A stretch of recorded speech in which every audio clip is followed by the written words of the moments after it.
His lawyer leaned in close and whispered 5 words, just 5 words. You just signed the debt. Vincent's smug face, the one I had been forced to stare at across the breakfast table for 15 years in our Virginia mansion, suddenly turned as pale as a corpse. The fingers that used to wear my wedding ring, now clutching an expensive Mont Blanc pen, began to tremble violently. The property transfer papers he had been so desperate to seize now looked like a death sentence in his hands. The entire courtroom held its breath. And me? For the first time after 3 years of enduring the scorn of being called a rough female soldier, I smiled. It was the cold smile of a sniper who just watched the target step into the trap. But I am moving too fast. You need to understand how a logistics sergeant, despised by her husband, could orchestrate such a brutal endgame. My name is Heidi Foster. I am 34 years old, a sergeant in the United States Army. And until 3 months ago, I was the wife of the paper billionaire, Vincent Mercer. It all started not in a courtroom, but on a terrible Tuesday evening, when Vincent decided to declare war on the only person who knew exactly how much money he owed. I dragged my boots across the threshold, my body screaming after a 12-hour shift at the Fort Belvoir logistics warehouse. My shoulders ached with a dull, throbbing rhythm, the familiar souvenir of hauling heavy crates of equipment all day. All I wanted, all I could visualize in my exhausted mind, was a mug of hot tea and the sight of my son, Tyler. I needed that normalcy. I needed to wash the smell of hydraulic fluid and diesel off my skin. But when I walked into the kitchen, the heart of the home I had paid the mortgage on for 11 years, warmth was not what greeted me. The air was thick, choking on the scent of Chanel No. 5. It overpowered the smell of dinner, invading my nostrils like a chemical weapon. Brittany, Vincent's 27-year-old mistress, was standing there. She was wearing my floral apron. She was pressing buttons on my Breville espresso machine. She turned around, flashing a smile that was too bright, too practiced.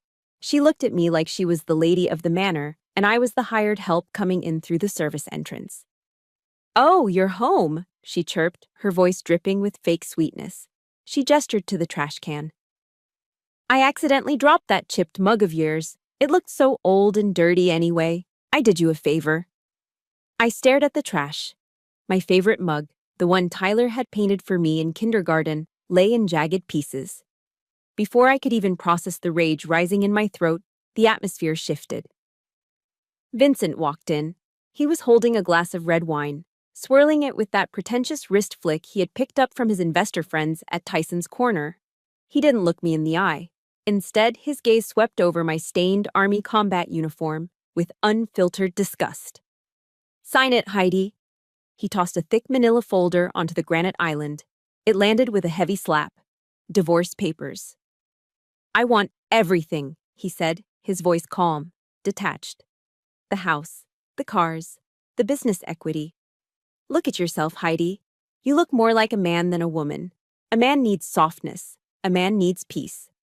Brittany brings that energy into this house. You just bring home the smell of engine grease." He spoke about me like I was a piece of expired inventory. He stood there in his least luxury, forgetting that it was my engine grease paycheck that had covered the mortgage when his real estate deals went south. Not once, but 3 times. I didn't scream. I didn't throw a punch. I turned to the kitchen table, seeking the only ally I had left.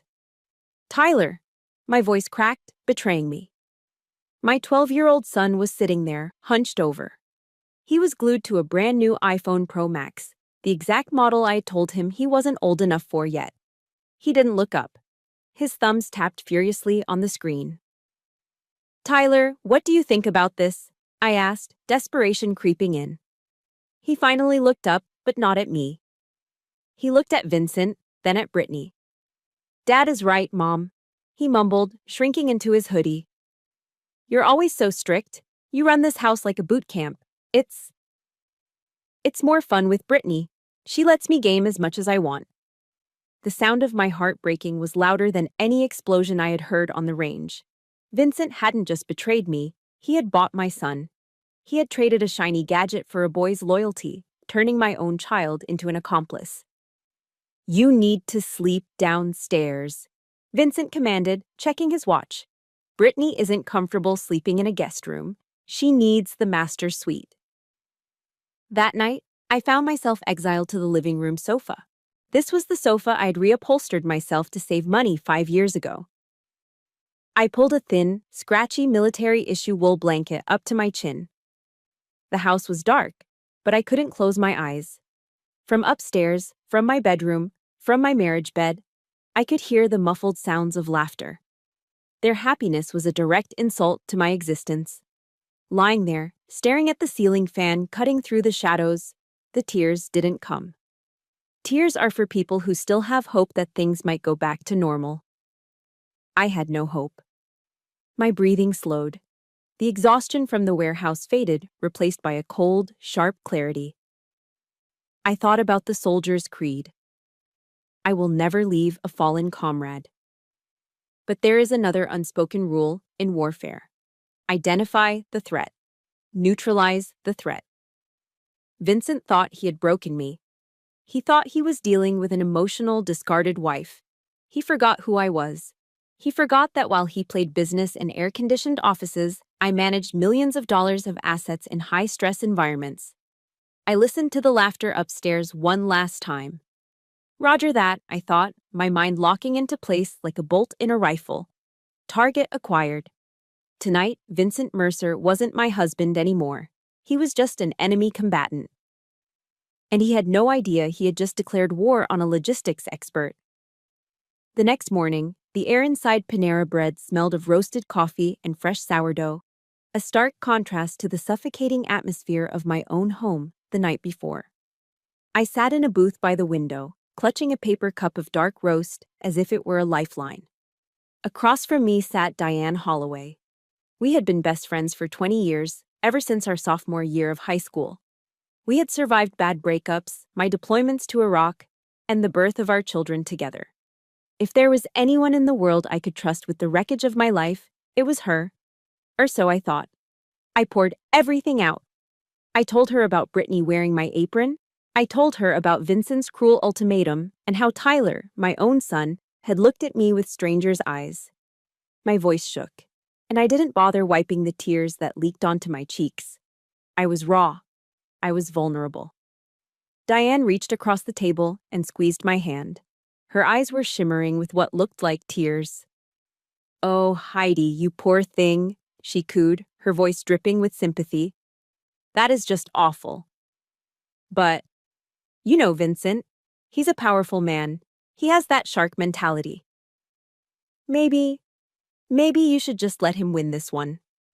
I blinked, confused. Let him win? Diane, he wants to leave me with nothing.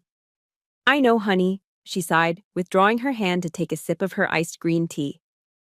But fighting him? You will only get hurt. You don't have his resources. Maybe it is better to just sign the papers, move into a small apartment, and start fresh. For your mental health. Her advice sounded rational, almost caring. But something was off. Throughout our entire conversation, Diane's eyes kept darting down to her phone. It was placed face down on the table next to her napkin holder. Every time it vibrated against the wood, she would flinch, glance at me, and then quickly check the screen under the table before placing it face down again. I brushed it off. I was too exhausted to be paranoid. That afternoon, I drove back to the house during my lunch break to grab more clothes. The house was empty. Vincent was at the office, and Brittany was likely out spending his money. I walked into the kitchen and saw the family iPad sitting on the marble island. Tyler must have left it there. It was the shared device we used for recipes and games. I went to move it to the charging station when the screen lit up. A notification. My heart stopped. It was a blue iMessage bubble. The sender's name was clear as day. Diane H. The message wasn't for me. It was for Vincent.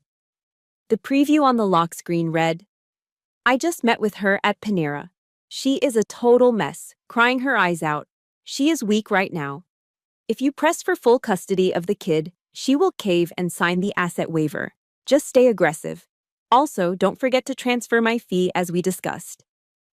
The world tilted on its axis. I grabbed the edge of the counter to keep from falling. This wasn't just a betrayal. This was an execution. Memories flooded my brain, hot and fast. I thought back to 5 years ago, in the dead of winter. Diane had called me at 2 in the morning, sobbing because her ex-husband had beaten her black and blue and thrown her out into the snow. I didn't hesitate.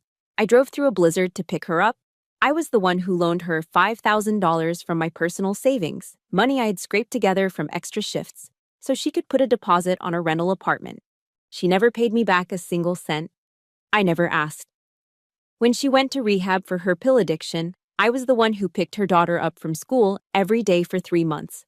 I fed her, clothed her, and made sure she didn't feel abandoned. And this was my repayment? She was selling me out to Vincent, a man she had secretly envied for 15 years because she thought he was a high-value catch, for a few $1,000s and a seat at his table. My kindness hadn't just been wasted, it had been weaponized against me. If you have ever had a friend stab you in the back when you needed them most, I need you to pause right now. Hit that like button and comment "I'm with Heidi" below. Let me know I am not fighting this battle alone. I stared at the iPad. My first instinct was to smash it against the granite. I wanted to scream. I wanted to call Diane and unleash 20 years of rage on her. But I stopped. I took a deep breath, inhaling the lingering scent of Brittany's perfume that still hung in the air. I closed my eyes and let the sad wife die. When I opened them, the logistics sergeant was back in command. In warfare, information is life. And right now, Diane wasn't just a traitor, she was a leak. She was a direct line of communication to the enemy commander. If Vincent thought I was weak, he would be careless. If he thought I was surrendering, he would leave his flanks unguarded. I gently placed the iPad back exactly where I found it. I pulled out my own phone and composed a text to Diane. My fingers didn't tremble. "You are right, Diane," I typed. "I am so tired. I don't think I can fight him. I think I'm going to agree to all of Vincent's demands just to get some peace. Thank you for listening to me today." I hit send. 3 dots appeared instantly. Then, a reply popped up. A sad face emoji with a single tear. "Poor baby, be strong. I'm always here for you." I stared at the screen and let out a short, cold laugh. It was the sound of a woman who had nothing left to lose. Diane thought she was playing me. She had no idea she had just become my greatest asset. She would feed Vincent exactly the lies I wanted him to hear. She would lull him into a false sense of security. And while he was busy celebrating his victory, I would be preparing my counterattack. The double agent had just been compromised, and she didn't even know it. The game was on. That evening, the house was silent. But the air still felt heavy with the ghosts of Vincent and Brittany's laughter. I watched from the window as Vincent's leased Mercedes pulled out of the driveway. They were headed to Ruth's Chris Steakhouse to celebrate their imminent victory and my supposed surrender. I checked my watch. Based on Tyson's corner traffic and Vincent's tendency to order expensive wine to show off, I had exactly 2 hours.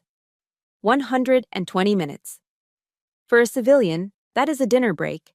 For a logistics sergeant, that is enough time to dismantle an empire. I moved to the heavy oak door of Vincent's home office. He called it his war room.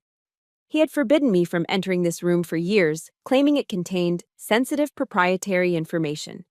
He had even installed a biometric lock on the handle last month. He thought he was secure. He thought he was clever.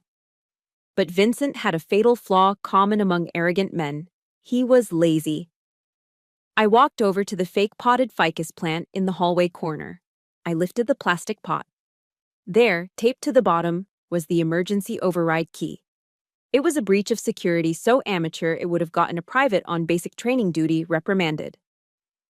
I slid the key into the lock. The tumbler clicked. I was in. The room smelled of stale cigar smoke and secrets. I didn't waste a second. I sat down at his massive mahogany desk, a desk that cost more than my first car, and booted up his iMac. While it loaded, I pulled a military-grade encrypted USB drive from my pocket. Vincent saw a tired wife. He forgot he was dealing with a woman whose job was to track millions of dollars in government assets across war zones. Auditing was not just my job, it was my art form. The password prompt appeared. I didn't panic. I knew my husband. I tried his birthday. Incorrect. I tried his mother's name. Incorrect. Then, with a sneer of disgust, I typed in 6 digits. 040996. April 9th, 1996. Brittany's birthday. The screen unlocked. Pathetic, I whispered. I immediately bypassed his desktop clutter and went straight for the jugular. His QuickBooks accounting software. He kept it logged in. Another security violation. I began to scroll, and as the data filled the screen, the picture of a successful real estate mogul dissolved into pixels of red ink. The numbers were not just bad, they were catastrophic. The wealth Vincent flaunted was a mirage. I pulled up his American Express Platinum statement. Balance due, $45,000. It was all past due. I clicked on the tax folder. A scanned letter from the IRS popped up, dated 2 weeks ago. Notice of intent to levy. He owed $120,000 in back taxes for his shell company, Mercer Holdings. But the real horror was the house. I navigated to the mortgage status. My breath hitched. He had taken out a home equity line of credit, a HELOC against the house 6 months ago. He had maxed it out completely. The equity I'd built up over a decade of mortgage payments was gone. The house was leveraged to the hilt. It was underwater. Vincent didn't own anything. He was drowning in an ocean of debt, keeping afloat only by shuffling credit cards and maintaining appearances. I was copying the files to my USB drive when I saw a transaction that made my blood run cold. It was dated 3 days ago. A transfer of $15,000. The source account was labeled Tyler 529 College Plan. My hand froze on the mouse. That was the account I had set up when Tyler was born. It was money meant for his tuition, his books, his future. It was sacred. I traced the destination of the funds. The transaction detail read, Hermes, Tyson's Galleria. The room seemed to spin. He hadn't just borrowed money, he had looted our son's future.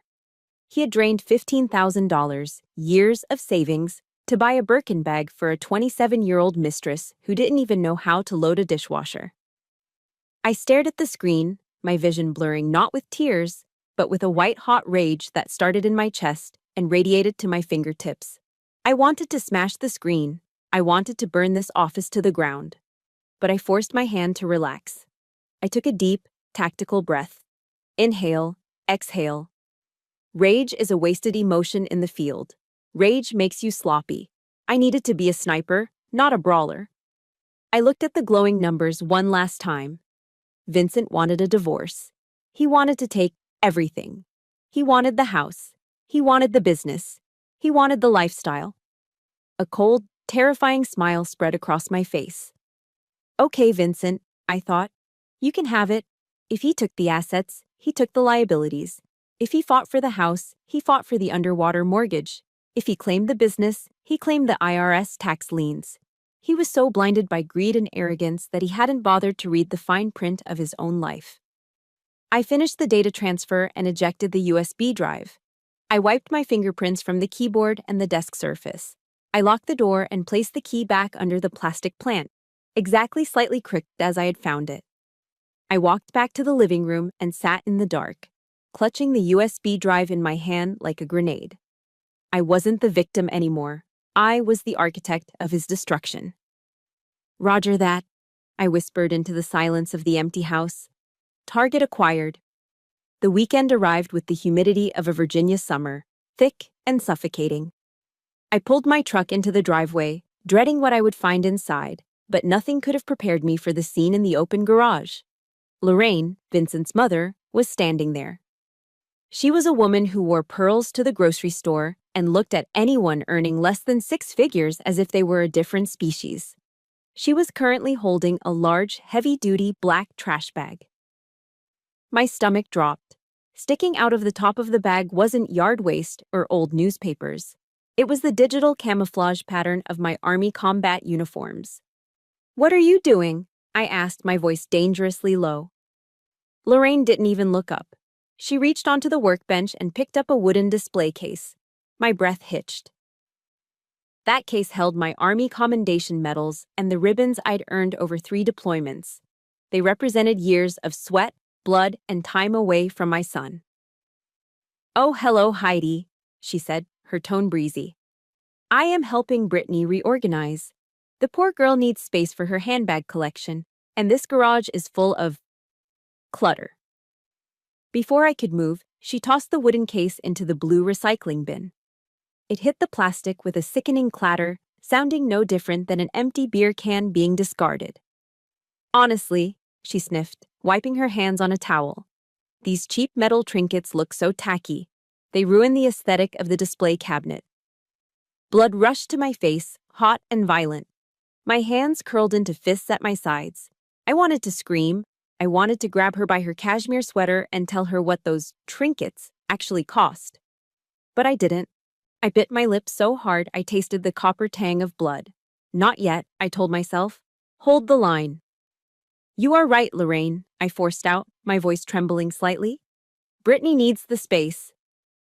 If the morning was an insult, the afternoon was a public execution. Vincent had decided to host a backyard barbecue for his business partners and friends. It was a power move. He insisted I stay and help, framing it as us being civil co-parents. In reality, he wanted a servant. The backyard was filled with the smell of expensive Wagyu beef on the grill and the sound of ice clinking in glasses. I moved through the crowd wearing jeans and a plain t-shirt, carrying a tray of microbrews, while Brittany held court in a white sundress, laughing too loudly at jokes she didn't understand. Vincent wrapped an arm around Brittany's waist, pulling her close as he addressed a circle of men in suits who had loosened their ties. "You guys know Heidi," Vincent said, gesturing to me with his drink as I offered a beer to a man on his left. "She is a good soldier, really. Great at following orders. But she doesn't know the first thing about being a woman. A man needs softness, right? Heidi. She is just strict functionality." The group erupted in laughter. It was a boys' club laugh, dismissive and cruel. I stood there, the tray heavy in my hands, my face burning. I lowered my head, hiding the fire in my eyes. "Yes," I said softly. "Vincent has always been the commander." A man named Greg, one of Vincent's real estate buddies, stepped in front of me. He was wearing a gold Rolex that caught the afternoon sun, a flashy symbol of money he probably didn't actually have. "Hey, Heidi," he sneered, grabbing a beer without saying thank you. "I heard military pay is pretty garbage. You must feel lucky you snagged a guy like Vincent to pay the bills for the last decade, huh? Must be nice to have a free ride." The irony was so sharp, it almost made me laugh. He didn't know that my garbage military salary was the only consistent income we had. He didn't know that my steady paycheck had bailed out Vincent's company from bankruptcy 3 separate times. He didn't know that when Vincent's appendix burst 2 years ago, it was my TRICARE insurance that covered the $40,000 hospital bill because Vincent had let his own policy lapse. I looked at his gold watch, then at Vincent's smug face. "Yes," I said, my smile tight and thin. "I am very lucky." Their ignorance wasn't an insult anymore. It was my armor. It was the perfect American camouflage. They saw a weak, dependent wife. They didn't see the predator lying in wait. The party finally wound down as the sun set. I was in the kitchen, scraping plates into the disposal, when Tyler walked in. He stood in the doorway, watching me. I waited for him to say goodnight, to maybe apologize for ignoring me earlier. "Mom," he said, his voice dripping with 12-year-old disdain. "Why are you such a coward?" I froze, a dirty plate in my hand. "Excuse me?" "Dad and Grandma threw away your stuff. They made fun of you in front of everyone, and you just stood there taking orders like a servant." He shook his head, looking at me with pure disappointment. "You let them walk all over you. You make me ashamed." He turned and stormed out before I could answer. The words cut deeper than Lorraine's insults or Vincent's mockery. My own son thought I was weak. He thought I had surrendered. I gripped the edge of the sink, staring out the window at the darkness. It took every ounce of discipline I possessed not to run after him and scream the truth. But I couldn't. Not yet. He was right about one thing. A soldier doesn't fire when they are angry. They don't fire just to make noise. They wait. They wait until the enemy is so confident, so exposed, that they walk right into the crosshairs. They wait until they can see the whites of their eyes. I looked at the calendar on the wall. Tomorrow was court day. Vincent thought he had won. He thought I was broken, humiliated, and defeated. He would go into that courtroom expecting a lamb. He had no idea he was about to lock himself in a cage with a lion. I needed a shark. In Washington, D.C., you don't look for justice. You look for leverage. I found my leverage in the form of Nina Castellano. They called her the swamp shark for a reason. Her office on K Street smelled of expensive leather and intimidation. She didn't offer me tea or sympathy. She simply plugged the encrypted USB drive I'd stolen from Vincent's office into her laptop and started reading. For 10 minutes, the only sound in the room was the clicking of her mouse. Then, she stopped. She pushed her black-rimmed glasses up her nose and looked at me with a terrifying glint in her eyes. "Jesus, Heidi," she exhaled, a slow smile spreading across her face. "This isn't a divorce file. This is a financial murder scene." She tapped the screen where Vincent's debts were glowing in red. "He's drowning, and he doesn't even know the water is over his head yet. He's dead. But to make sure he stays dead, we need to make him greedy." 3 days later, we met at the mediation center. I spent an hour preparing for this performance. I didn't wear my uniform, and I certainly didn't wear anything that looked put together. I dug out an old, pilling gray sweater from the back of my closet. I rubbed my eyes until they were red and puffy. And I kept a crumpled tissue clutched in my hand like a white flag of surrender. When I walked into the conference room, Vincent was already there. He was leaning back in his chair, whispering to his lawyer, Harold, a man who charged $600 an hour to help rich men hide their assets. Vincent looked at me, then at my sweater, and smirked. He saw exactly what he wanted to see, a broken woman. We sat down. The air conditioning was humming, cold and sterile. "Let's make this quick," Vincent said, checking his watch. "I have a flight to book." I took a shaky breath, keeping my eyes on the table. "Vincent, I let my voice crack perfectly. I am so tired. I can't fight you anymore. You win." Harold narrowed his eyes, sensing a trap, but Vincent just puffed out his chest. "I don't want the house," I continued, dabbing my eyes with the tissue. "I don't want the business. I don't want the cars. You can have everything." The room went silent. Harold started to scribble furiously on his notepad, but Vincent's eyes widened. "Everything?" Vincent asked. "Yes," I whispered. "I just want $50,000 in cash so I can rent a small apartment. And I want visitation rights for Tyler on the weekends. You can have primary custody. I can't afford to raise him right now." Saying those words about my son felt like swallowing broken glass. Giving up 50-50 custody was the biggest gamble of my life. But I knew Vincent. If I fought for Tyler, he would fight for the assets just to spite me. If I gave up Tyler, he would think he had completely crushed me. Vincent's phone buzzed on the mahogany table. It buzzed again and again. He glanced at the screen. I knew who it was without looking. It was Brittany. She had been posting stories all morning about luxury villas in Cabo San Lucas. She was pushing him. She wanted the divorce finalized so they could jet off to Mexico and spend money they didn't have. Vincent looked at the text, then at me, then at the clock. The impatience was radiating off him in waves.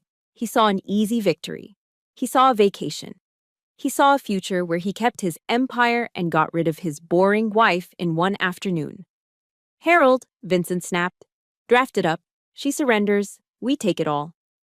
"Vincent, wait," Harold hissed, putting a hand on Vincent's arm. "This is too easy. We haven't audited the marital assets properly.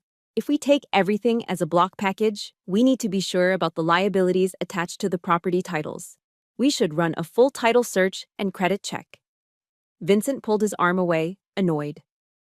"I know my own assets, Harold. I am a real estate investor. She is just a logistics clerk. She doesn't know the first thing about business. She is just quitting because she is weak." He turned to me, his eyes cold and devoid of any humanity. You are pathetic, Heidi, but fine. If you want to walk away with nothing, I will let you. Nina slid the document across the table. It was the marital settlement agreement. It stated clearly, in black and white, that Vincent Mercer was assuming sole ownership of the family residence, the business entities known as Mercer Holdings, and all associated vehicles. It also stated, in standard legal boilerplate that Vincent didn't bother to read, that the sole owner assumes all associated financial encumbrances, debts, and tax liabilities attached to said assets. Vincent pulled a heavy Mont Blanc pen from his suit pocket, the pen I had bought him for our 10th anniversary. He didn't read the pages. He just flipped to the back. "Harold, stop worrying," Vincent muttered as his lawyer tried to intervene one last time. "I am signing." He pressed the nib to the paper. Scritch, scratch. The sound of his signature was loud in the quiet room. It was the sound of a guillotine blade dropping, and he was the one pulling the lever. I bit the inside of my cheek so hard I tasted blood. I had to look down at my lap to hide the cold, predatory smile that was fighting to break through my mask of tears. He wasn't just signing a divorce paper. He was signing a confession. He was voluntarily taking on nearly $2 million in debt. He capped the pen and slid the papers back to Nina with a smug grin. "Done," he said. "Pleasure doing business with you, Heidi." I stood up, clutching my old purse. "Goodbye, Vincent." I walked out of the room with my head down, looking defeated. But as soon as the elevator doors closed, cutting off his view, I straightened my spine. I wiped the fake tears from my face. The ambush was successful. The trap was sprung. Now, all I had to do was wait for the judge to read the verdict. The morning of the hearing, the gray pilling sweater I'd worn to the mediation office lay in a heap on the floor of my rental apartment. That woman, the weak, defeated, weeping wife, was gone. She had served her purpose.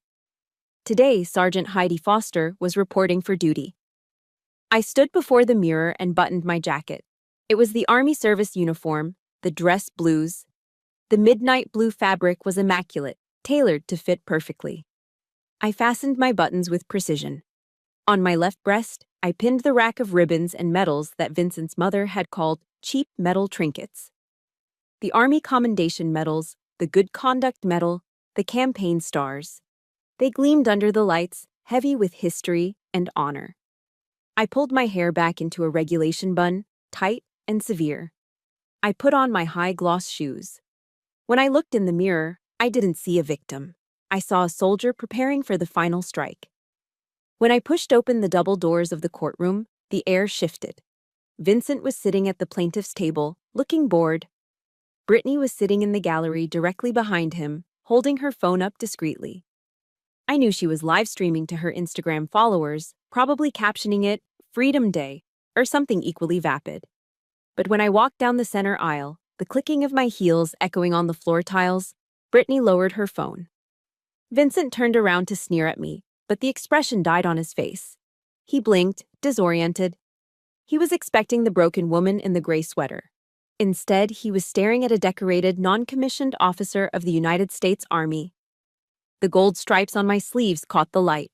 The medals on my chest announced exactly who I was. For a split second, I saw it. A shiver of genuine fear ran through him. It was the primal reaction of a man realizing he had severely underestimated his opponent. I took my seat next to Nina. She looked at me, winked, and opened her briefcase. "All rise," the bailiff bellowed. The Honorable Patricia Holden swept into the room. She was a judge known for zero tolerance for nonsense. She sat down, adjusted her glasses, and picked up the marital settlement agreement. "We are here to finalize the divorce of Mercer versus Foster," Judge Holden said, her voice dry and authoritative. "I have reviewed the settlement agreement signed by both parties." She looked over her spectacles at Vincent. "Mr. Mercer, your counsel has indicated that you wish to waive a full financial audit to expedite this process. Is that correct?" Vincent stood up, buttoning his expensive Italian suit jacket. "Yes, Your Honor. I know my assets. I just want to get this over with." "Very well," the judge continued, flipping a page. "According to this agreement, you are claiming sole ownership of the marital residence in Virginia, the entirety of the business known as Mercer Holdings, and all luxury vehicles listed in Schedule A. You are leaving Miss Foster with a one-time cash payment of $50,000. That is correct, Your Honor, Vincent said, his voice booming with confidence. He cast a triumphant look at me. I built this empire. It belongs to me. Judge Holden paused. She looked at the paper, then at Vincent, then at me. There was a flicker of something in her eyes, maybe pity, maybe amusement. Mr. Mercer, she said, her tone dropping an octave. You understand that under Virginia law, and specifically stated in Addendum B of this contract you signed, the transfer of asset ownership includes the full assumption of all attached liabilities and debts. Vincent waved his hand dismissively. Yes, the mortgage. I can handle the mortgage. Let's move on. It is not just a mortgage, Mr. Mercer. The judge said sharply. I am looking at the updated title search and lien report attached to this file. She began to read, and the room temperature seemed to drop 20 degrees. The residence has a primary mortgage, but it also has a fully drawn home equity line of credit with a balance of $1.1 million. Vincent froze. Furthermore, the judge continued, relentless, Mercer Holdings has 3 active federal tax liens from the IRS for unpaid payroll and income taxes, totaling $120,000.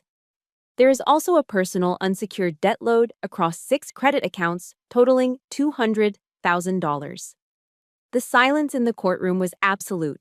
It was the silence of a bomb that had just detonated right before the shockwave hits. Judge Holden looked directly at Vincent. Mr. Mercer, you have fought for and successfully claimed a total asset package that has a net worth of negative $1.9 million. She removed her glasses. Congratulations, sir. You have won the debt. For 3 seconds, nobody moved. Then, chaos. Vincent's face went from a confident tan to the color of paper. He swayed on his feet, gripping the table for support. He whipped his head around to stare at his lawyer. What? Vincent choked out, his voice high and strangled. Harold, what is she talking about? What tax liens? Harold, his lawyer, didn't even stand up. He just closed his eyes and shook his head. I told you to audit the books, Vincent. I told you. You signed the waiver. In the gallery, Brittany gasped. The color drained from her face faster than it had from Vincent's. She realized in that instant that there was no Cabo trip. There was no mansion. There was no money. She frantically tapped her phone screen, ending the live stream before her followers could hear that her millionaire boyfriend was actually destitute. No, Vincent screamed, losing all composure. He pointed a shaking finger at me across the aisle. She set me up. That bitch set me up. She cooked the books. If you are cheering right now because you love seeing a narcissist get exactly what he deserves, hit that like button and comment, "Justice served" below. Let's show Vincent that the world is watching. Order. Judge Holden banged her gavel, the sound cracking like a gunshot through the room. Order in this court. She tricked me, Vincent yelled, his eyes bulging. I rescind. I take it back. You will do no such thing, Judge Holden commanded, her voice like steel. You signed a legal document against the advice of your own counsel. You stood before me and confirmed it. The court does not protect you from your own arrogance, Mr. Mercer. She slammed the gavel down one final time. The divorce is final. The assets and the debts are yours. Court is adjourned. Vincent collapsed into his chair, burying his face in his hands. He looked small. He looked ruined. He looked exactly like what he was, a man who had reaped what he sowed. I stood up slowly. I picked up my cap and tucked it under my arm. I smoothed the front of my uniform. I turned to look at Vincent one last time. He looked up at me, his eyes red and filled with hatred and confusion. How? He whispered. I didn't say a word. I just adjusted my tie, squared my shoulders, and gave him a smile. It wasn't a warm smile. It was the smile of a sniper who had waited days in the tall grass for the perfect shot and had just watched the target fall. I turned on my heel and marched out of the courtroom, leaving the wreckage behind me. Mission accomplished. The Virginia sun was beating down on the asphalt of the courthouse parking lot, baking the world in a humid haze. It was the kind of heat that made you sweat just by standing still, but Vincent didn't seem to notice. He was running. He was chasing after Brittany, his expensive Italian loafers slapping against the pavement. "Brittany, baby, wait!" he shouted, his voice cracking with desperation. "It is just a misunderstanding. I can fix this. Talk to the lawyers." Brittany stopped near the curb where a sleek black SUV was idling. She turned around slowly.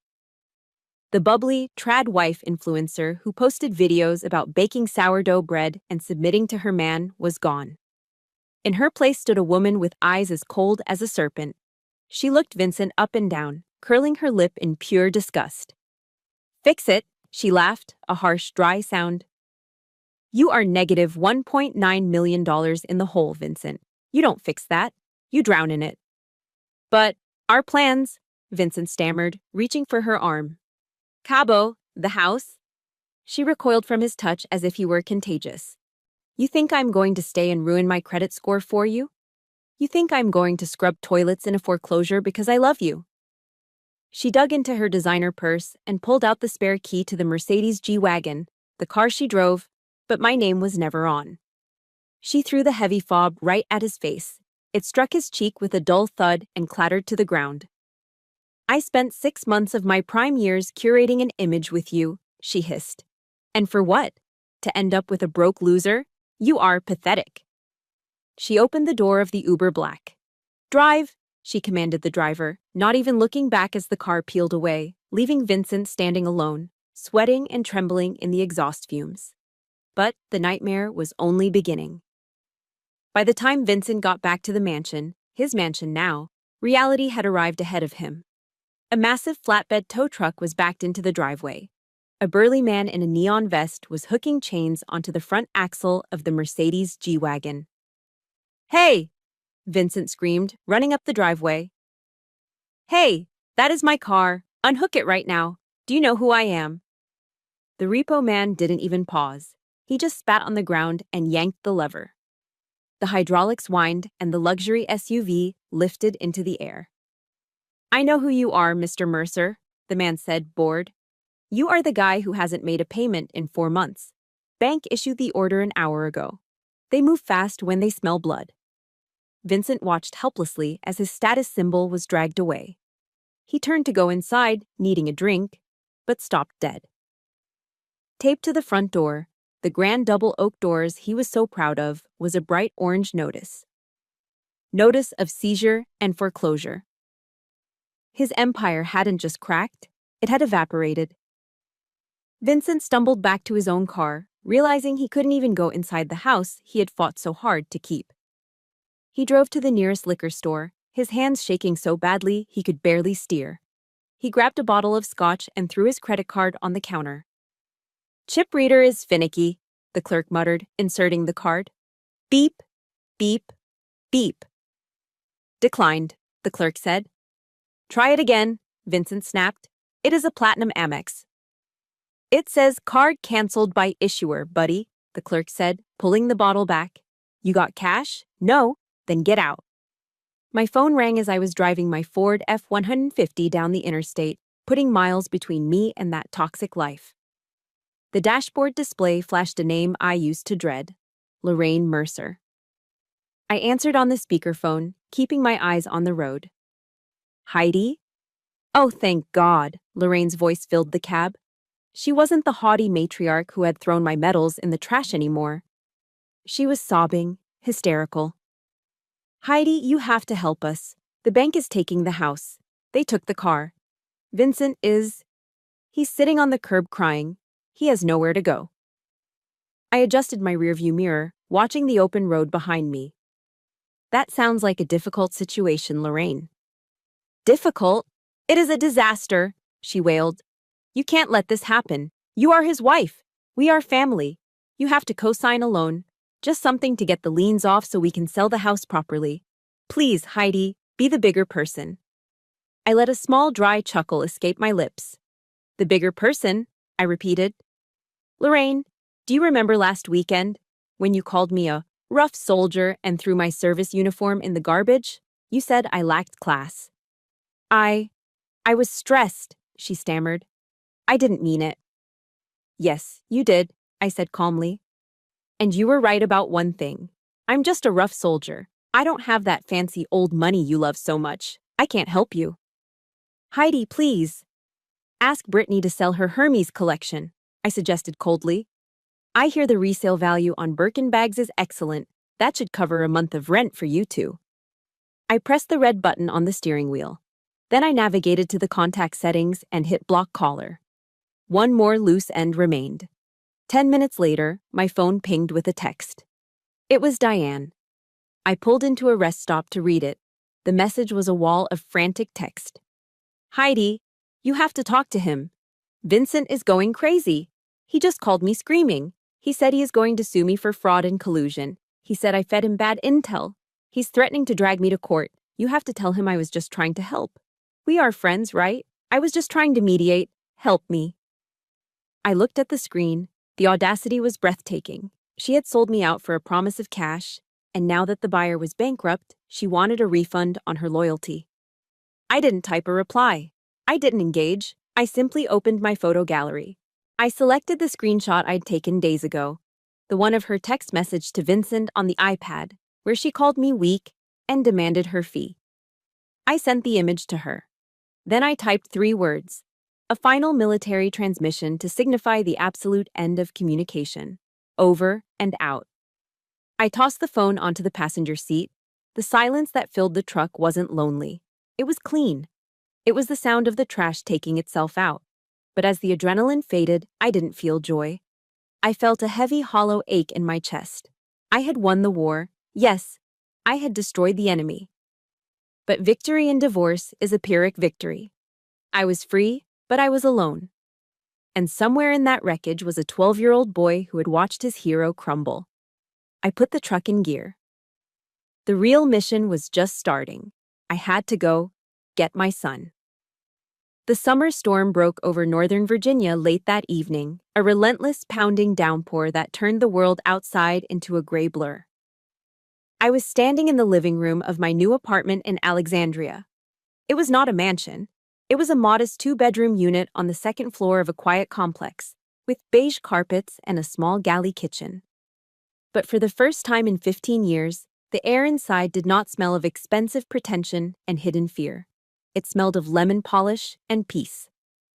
I was unpacking a box of books, placing them on a shelf, when the doorbell rang. I frowned, checking the clock on the microwave.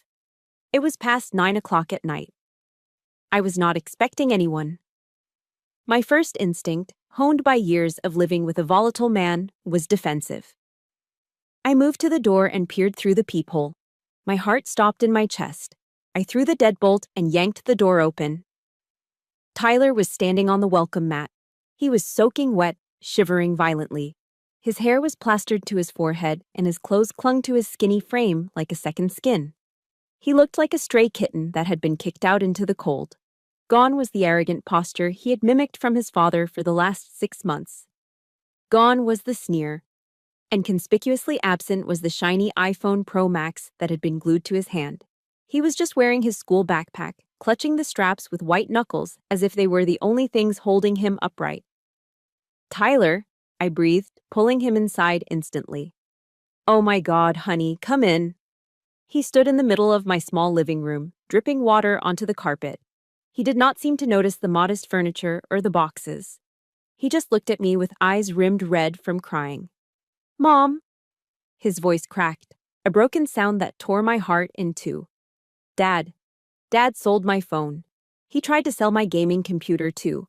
He was screaming. He said you stole all the money. He said you stole my money. He looked up at me, terrified. Is it true? Did you steal from me? I did not get angry. I did not launch into a defense or badmouth his father.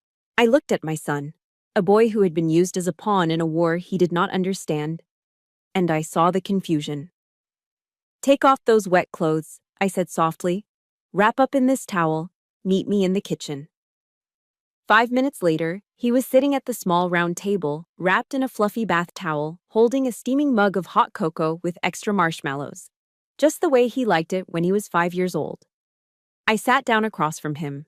I placed a thick, bound document on the table between us. Tyler, Look at this. He hesitated, his hand shaking as he reached out. He opened the folder. It was a quarterly statement from Vanguard.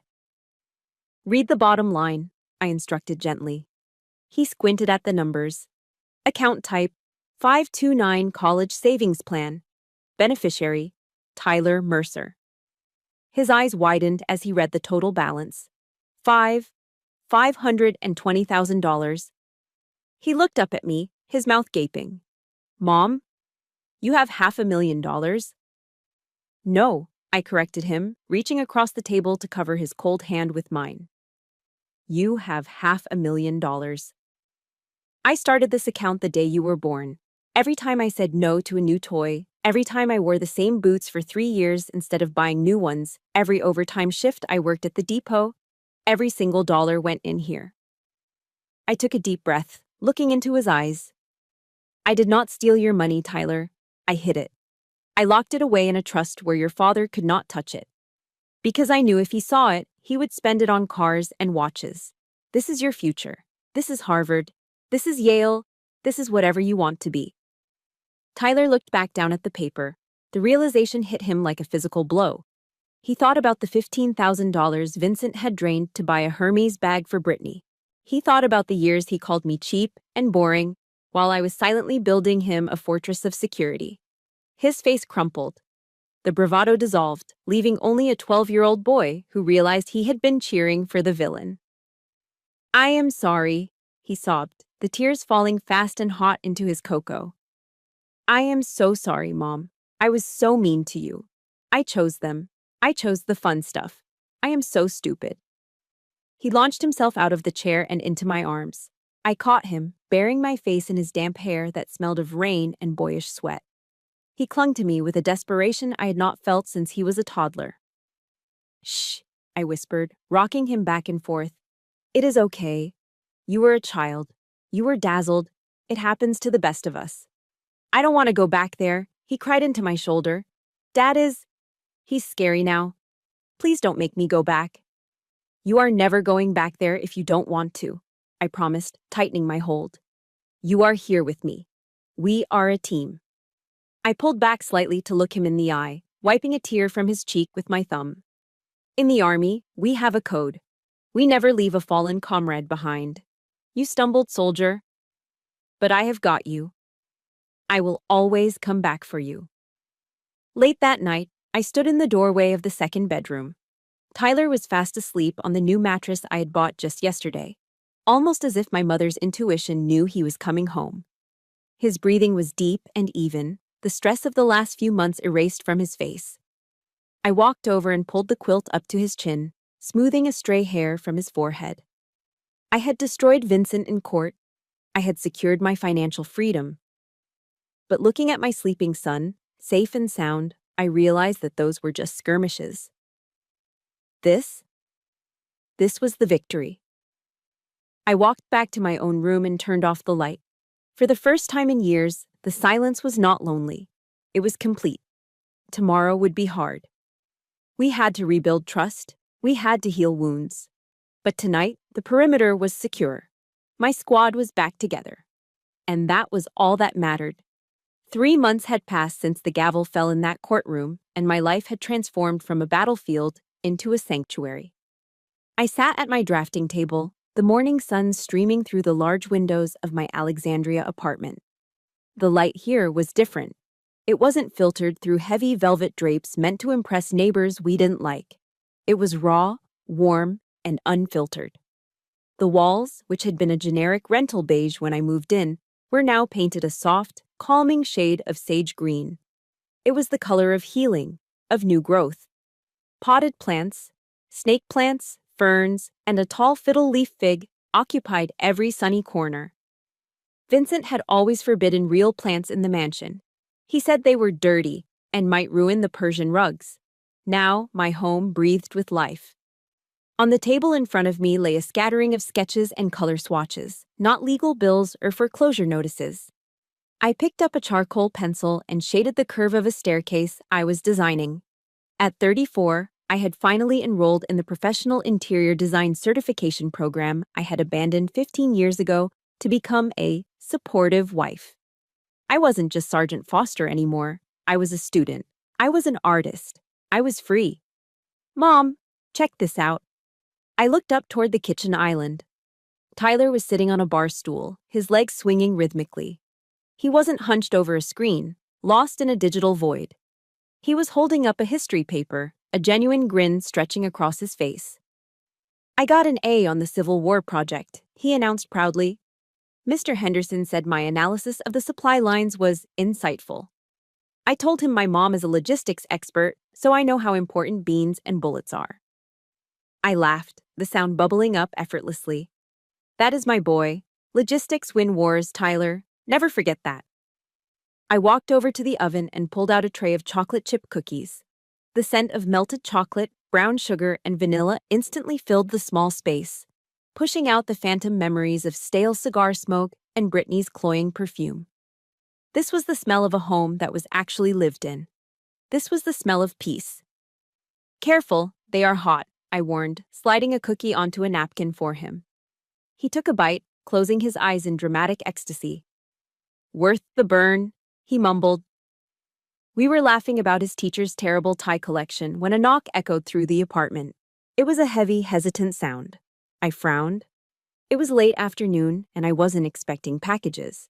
I walked to the door, my instincts shifting from mother back to guardian. I stood on my toes and looked through the peephole. The figure standing in the hallway was familiar, yet shockingly foreign. It was Vincent, but it wasn't the Vincent who wore tailored Italian suits and checked his reflection in every shop window. This man was gaunt, his cheeks hollowed out.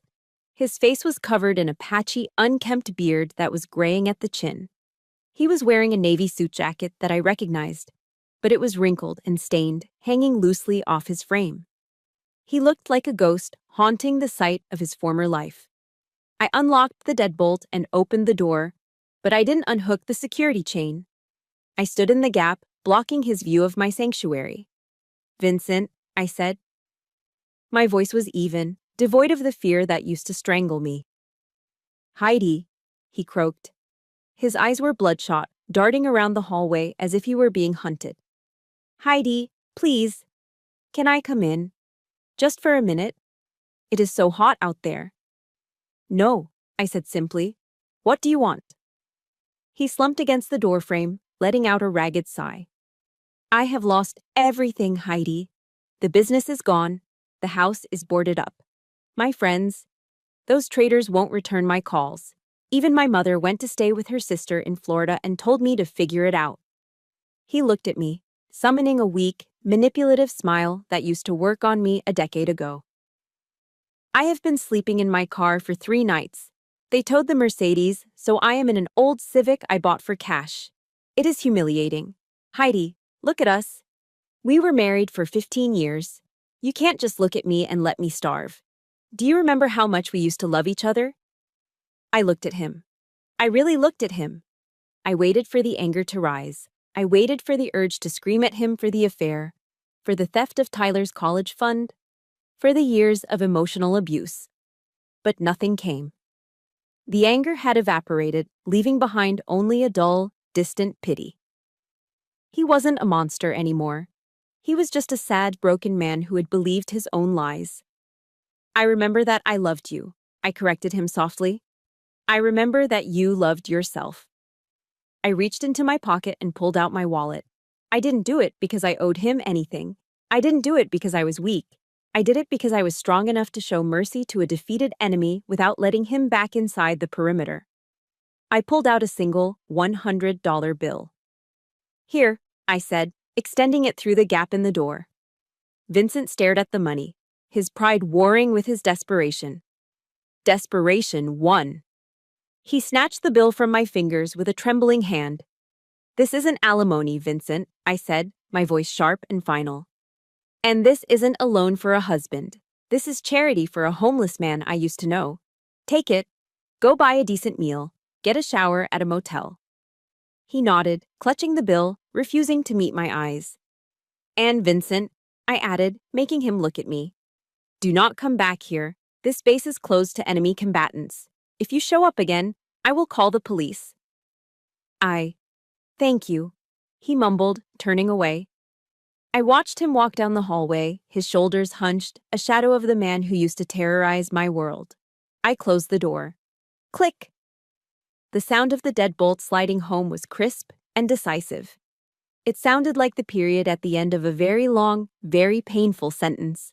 I turned back to the living room. The sun was still shining on the sage-green walls. The smell of cookies was still warm in the air. Tyler was still humming a tune as he worked on his history project. I took a deep breath, filling my lungs with the sweet oxygen of freedom. The past was on the other side of that door. My life was right here. It had been exactly 1 year since the storm, and the Virginia autumn was putting on a spectacular show. The maple trees lining the streets of Old Town Alexandria were exploding in shades of crimson and gold, the crisp air biting at my cheeks as I stood on the sidewalk. I looked up at the small hand-painted wooden sign hanging above the door. Foster Interiors, Healing Spaces. It wasn't a skyscraper in Tyson's Corner. It wasn't a real estate empire built on debt and deceit. It was a modest studio with big windows and the smell of fresh paint and possibility. My business model was simple. I helped single mothers and women starting over after divorce to reclaim their homes. I showed them how to turn a depressing rental into a sanctuary on a shoestring budget. I gave them back the one thing their trauma had stolen: control over their own environment. My first client of the day, a young woman named Sarah, walked out shaking my hand. "Thank you, Heidi," she said, clutching the design plans I'd drawn up for her studio apartment. I didn't think I could afford to make it look nice. After that developer stole my deposit, I squeezed her hand. "The developer in Tyson's?" "Yeah," she sighed. "Mercer Holdings. I heard the guy went bankrupt and skipped town, but that doesn't get my money back." I smiled, a genuine warm smile. The circle of karma was complete. Vincent had hurt this woman, so I would heal her home for free. "Don't worry about the consultation fee, Sarah," I said. "Consider it paid in full. Just go paint those walls sage green." That evening, the apartment was filled with the smell of roasting chicken and rosemary.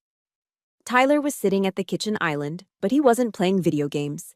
He was waiting for me, bouncing his leg with nervous energy. He slid a piece of paper across the granite counter. It had a gold foil seal embossed on the top right corner. "First place, District Essay Contest." "I wanted you to read it first," he mumbled, suddenly shy. "Before the ceremony tomorrow." The title of the essay was typed in bold, 12-point font, "The Soldier Without a Gun." I sat down and began to read. "My hero does not wear a cape," Tyler had written. "She doesn't fly, and she does not have super strength. For most of my life, my hero wore a uniform, stained with engine oil and hydraulic fluid. She smelled like hard work. She came home tired every day because she was fighting a war I didn't know about." My vision blurred. I blinked rapidly to clear the tears. Most soldiers fight monsters with guns. My mother fought the monsters of lies and greed with silence and patience. She taught me that true strength isn't about shouting the loudest or having the most expensive car. True strength is protecting the people you love, even when they are too blind to see it. She saved my future not by fighting with fists, but by loving me enough to plan for a battle I didn't even know was coming. A tear splashed onto the paper, right next to the gold seal. I had received the Army Commendation Medal. I had earned ribbons for service in desert war zones. I had been recognized by generals. But this piece of paper written by a 13-year-old boy in a public school district contest was the highest honor of my life. It was the only medal that truly mattered. "Tyler," I whispered, looking up at him. He didn't say anything. He just came around the counter and hugged me, burying his face in my neck. He was taller now, almost as tall as me. The boy was becoming a man, and he was becoming a good one. Later that night, I stood before the full-length mirror in my bedroom. I wasn't wearing my Army combat uniform. I wasn't wearing the stiff, formal dress blues. I was wearing a navy blue silk dress that flowed over my body like water. It was soft. It was elegant. It was undeniably feminine. Next to the mirror, framed on the wall, was an old photo of Sergeant Foster in full tactical gear, holding an M4 carbine, her face set in stone. For years, Vincent had told me I had to choose. He said I was too much man to be a woman. He said my discipline made me cold. He said I couldn't be a soldier and a mother. He was wrong. I touched the cool silk of my dress, then looked at the steel in the eyes of the woman in the photograph. I didn't have to choose. The discipline of the soldier was what protected the heart of the mother. The steel was the frame that held the silk together. I was both. I was the shield and the hearth. I turned off the bedroom light and walked to the window, looking out over the quiet street below. The leaves were falling, covering the ground in a blanket of change. They say women are the weaker sex. They say we need men to build our castles and sign our checks. They say that without a husband, a woman is incomplete. They are wrong. Women are the architects of life. We take the broken bricks of our trauma and we build fortresses. We take the ashes of our burnt-out lives and we mix them into mortar. Vincent tried to take everything from me, but he forgot the most important rule of engagement. You cannot steal a kingdom from the woman who built it with her own hands. He took the debt. He took the shame. I kept the future. I smiled, watching a single autumn leaf drift past the glass, dancing in the wind, completely free. Mission accomplished, I whispered into the darkness, returning to base. If there is one lesson I want you to take away from my journey today, it is this. Financial literacy is the highest form of self-defense. For years, I was gaslighted into believing I was cheap or boring. But that discipline was the only shield that saved my son's future when the roof caved in. Ladies and gentlemen, do not let anyone, spouse, partner, or family member, keep you in the dark about your own life. Trust but verify isn't just a military doctrine. It is essential for your survival. Remember, silence and strategy will always defeat noise and ego. It is never too late to reinvent yourself. You can build a palace from the bricks others threw at you. Now, I want to hear from you. Have you ever had to restart your life from scratch when everyone else counted you out? Or maybe you have successfully dealt with a Vincent or a Diane in your own circle. I read every single comment, so please share your story below. Your experience might be the flashlight that helps someone else find their way out of the dark. If you found satisfaction in seeing justice served today, please smash that like button and subscribe to our channel. Turn on notifications so you never miss a mission. Remember, you are the architect of your own story. Until next time, stay strong.